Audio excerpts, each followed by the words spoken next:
Chapter 7 is about shock. Now, shock is very important because if it's left untreated, it can lead to death. So, we need to understand what happens when a person goes into shock. Perfusion means the body is getting enough blood and oxygen to all of the cells and systems.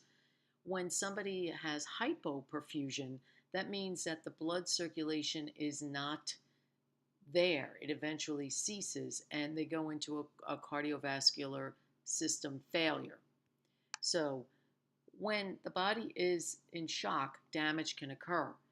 For the brain, it's in about 4 to 6 minutes. The abdominal organs, about 45 to 90 minutes. And the skin and muscles are about 3 to 6 hours.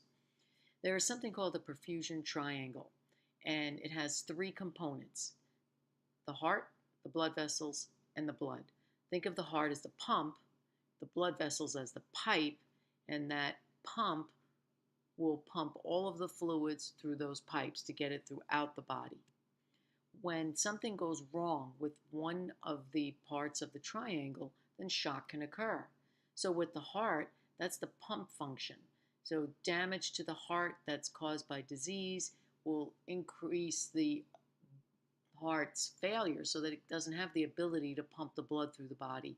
If something goes wrong with the blood vessels, so maybe they dilate all at one time, they're not able to get the blood throughout the body. And then if there's not enough blood, maybe somebody has been injured and lost a lot of blood, or whatever happened, they're not able to have the blood volume that they normally have, then perfusion is not going to happen. So what causes shock? There are different types of causes. Cardiovascular is one of them. The pump fails, or a person becomes hypovolemic, meaning there's a loss of fluid. And that can happen if there's an infection or if there's a drug overdose. The pump failure could happen due to a heart attack, and trauma to tissues can cause a low blood volume. So there are a lot of different things that cause shock. If there's a poor vessel function, that's known as neurogenic shock. And then if there's a combined vessel and content failure, that's known as septic shock. If someone is in septic shock and that's not treated, that could lead to death. Non-cardiovascular causes of shock include respiratory insufficiency. That could be an injury to the chest, or it could be that there's something blocking the airway. Another is anaphylactic shock, which can be caused by medications, food, or insect stings. For example, my husband is allergic to bees. He carries an EpiPen. If he gets stung, he needs to inject that shot of epinephrine into his thigh, otherwise he can go into anaphylactic shock, which has a number of symptoms. You look at the skin.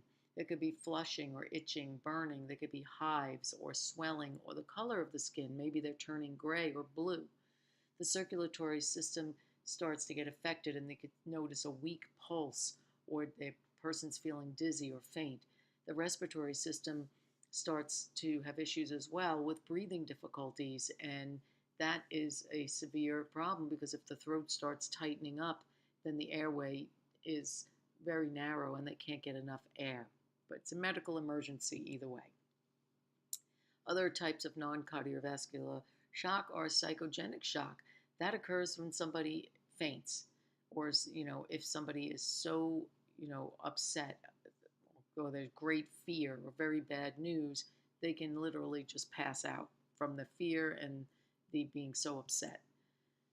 There's a progression of shock. So it starts out as compensated, it becomes decompensated, and then finally irreversible. So obviously you want to take care of it when it's in the compensated stage. And compensated shock includes agitation and anxiety, shortness of breath.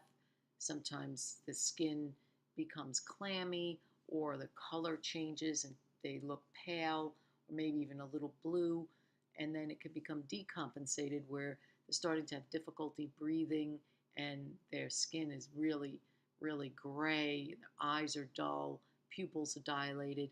When it gets to that point, if the treatment isn't successful, then it could become irreversible shock, and then the person ends up dying.